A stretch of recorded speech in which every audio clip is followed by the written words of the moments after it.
రెడ్డిగా పశ్చిమాసియా సంక్షోభంతో రూపాయి విలువ దారుణంగా పతనం అవుతోంది. సోమవారం నాడు సరికొత్త జీవితకాల కనిష్టానికి రూపాయి విలువ పడిపోయింది. అమెరికన్ డాలర్తో పోలిస్తే రూపాయి మార్కం విలువ ట్రేడింగ్ చరిత్రలో తొలిసారిగా 95 మార్కును దాటింది. ఒక దశలో 95.22 రూపాయలకు చేరింది.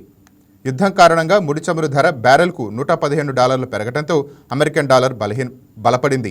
దేశీయ స్టాక్ మార్కెట్లు నష్టాల బాట పట్టడంతో పాటు విదేశీ ఇన్వెస్టర్లు అమ్మకాలకు మొగ్గు చూపడంతో రూపాయి విలువ పతనం అయినట్లు ఆర్థిక నిపుణులు చెప్తున్నారు.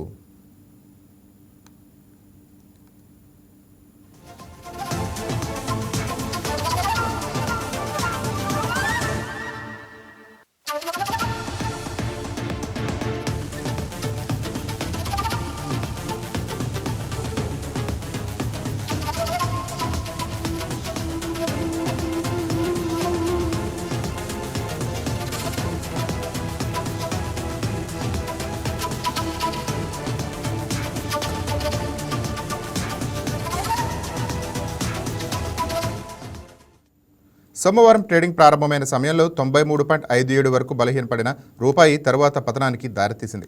కార్పొరేట్ సంస్థల నుంచి డాలర్లకు భారీ డిమాండ్ రావడంతో 95.22 కనిష్ట భారత కరెన్సీ విలువ జారిపోయింది. చివరికి 15 పైసల లాభంతో 94.70 వద్ద ముగిసింది.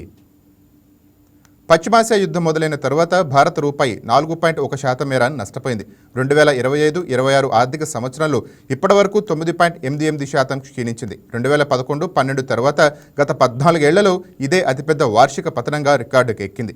ముడి చమురు ధరలు ఇవే స్థాయిలో కొనసాగితే సమీప భవిష్యత్తులో డాలర్తో రూపాయి విలువ $100 కూడా చేరవచ్చునని ఆర్థిక నిపుణులు విశ్లేషిస్తున్నారు.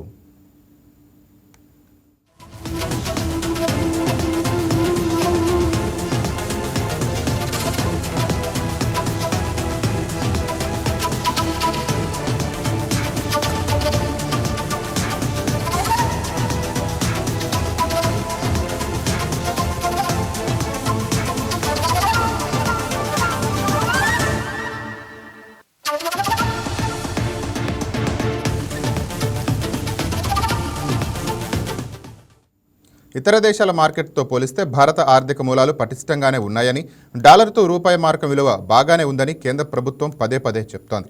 ఆర్థిక సంవత్సరంలో డాలర్తో పోలిస్తే రూపాయి విలువ 9.88% మేర క్షీణించింది. గడిచిన 14 ఏళ్లలో ఇంత భారీ పతనం కావటం ఇదే తొలిసారి.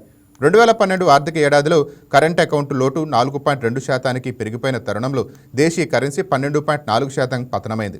డాలర్తో పోలిస్తే ఇది ఆసియా కరెన్సీలు కూడా క్షీణించాయి. జపాన్ యోన్ 6%, ఫిలిప్పీన్స్ పేసో 5.74%, దక్షిణ కొరియాన్ వాన్ 2.88% మేర తగ్గాయి.